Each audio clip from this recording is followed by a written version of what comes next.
निवडणुकीचे अपडेट्स हाती येत आहेत। अजित पवार माळेगाव कारखान्यावर सत्ता कायम ठेवणार आहे। अजित पवारांच्या पॅनलची विजयाकडे वाटचाल सुरू आहे। अजित पवारांच्या निळकंठेश्वर पॅनलचे 17 उमेदवार सध्या आघाडीवर आहे।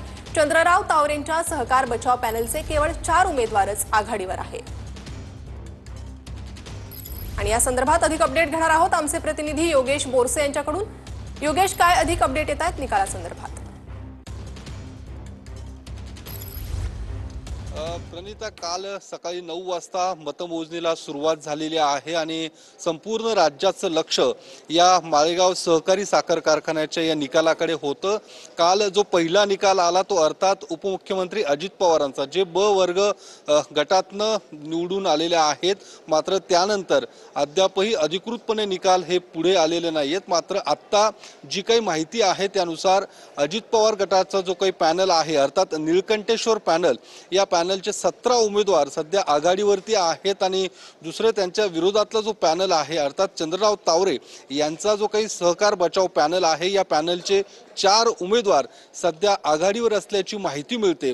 एकूणच अजित पवार पुन्हा एकदा माळेगाव सहकारी साखर कारखान्यावरती सत्ता कायम ठेवतील असं चित्र सध्या तरी आपल्याला पाहायला मिळते।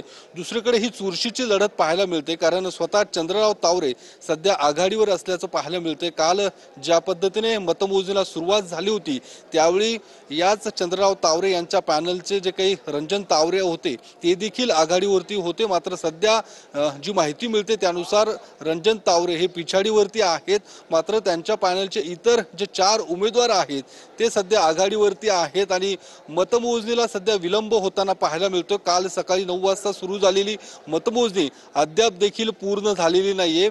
आज दुपारपर्यंत साधारणतः 1 वाजेपर्यंत मतमोजणी पूर्ण होईल असं प्रशासनाकडून सांगितलं जात आहे आणि मतमोजणीला विलंब होत असल्यामुळे अधिकृतपणे निकाल हे कुठलेही जाहीर हे करण्यात आलेले नाहीयेत। मात्र सध्या तरी जे काही निकाल किंवा जी आघाडी पिछाडी जी काही कळते त्यानुसार अजित पवारांचं पॅनल हे सत्ता कायम ठेवण्यामध्ये यशस्वी होताना पाहायला मिळते आणि तशी वाटचाल देखील आता मतमोजणीमध्ये पाहायला मिळते। एकूण ज्या पद्धतीने माळेगाव सहकारी साखर कारखान्याची निवडणूक जी होती गेल्या महिनाभरापासून हा प्रचार सुरू होता आणि त्यानंतर नेमका निकाल काय असणार आहे, कारण स्वतः उपमुख्यमंत्री अजित पवार यांची प्रतिष्ठा पणाला लागलेली आहे आणि ते देखील गेल्या महिनाभरापासून प्रचाराच्या या रणधुमाळीत पाहायला मिळाले। तर स्वतः त्यांनी 15 दिवस या ठिकाणी मुक्काम देखील केला आणि मतदारांची अजित पवारांच्या पॅनलची विजयाकडे वाटचाल पाहायला मिळते। योगेश, धन्यवाद या सविस्तर माहितीसाठी।